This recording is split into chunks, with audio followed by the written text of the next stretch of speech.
Chapter 10 Creation. I am God, declaring the end from the beginning, and from ancient times things that are not yet done. Isaiah 46 verses 9 and 10. Creation is finished. Creativeness is only a deeper receptiveness, for the entire contents of all time and all space, while experienced in a time sequence, actually coexist in an infinite and eternal now. In other words, all that you ever have been or ever will be, in fact, all that mankind ever was or ever will be, exists now. This is what is meant by creation, and the statement that creation is finished means nothing is ever to be created, it is only to be manifested. What is called creativeness is only becoming aware of what already is. You simply become aware of increasing portions of that which already exists.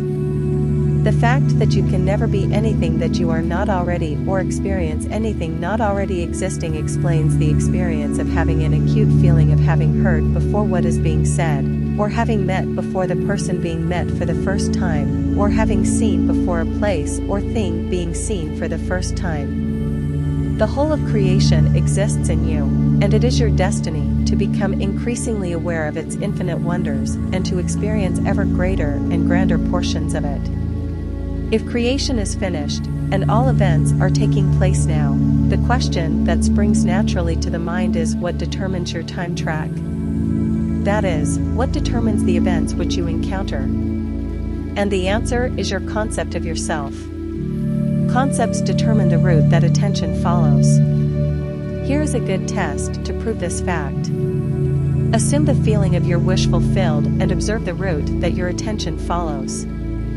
You will observe that as long as you remain faithful to your assumption, so long will your attention be confronted with images clearly related to that assumption. For example, if you assume that you have a wonderful business, you will notice how in your imagination your attention is focused on incident after incident relating to that assumption. Friends congratulate you, tell you how lucky you are.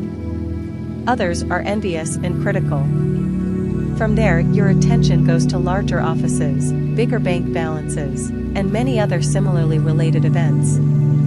Persistence in this assumption will result in actually experiencing in fact that which you assumed. The same is true regarding any concept. If your concept of yourself is that you are a failure, you would encounter in your imagination a whole series of incidents in conformance to that concept. Thus, it is clearly seen how you, by your concept of yourself, determine your present, that is, the particular portion of creation which you now experience, and your future, that is, the particular portion of creation which you will experience.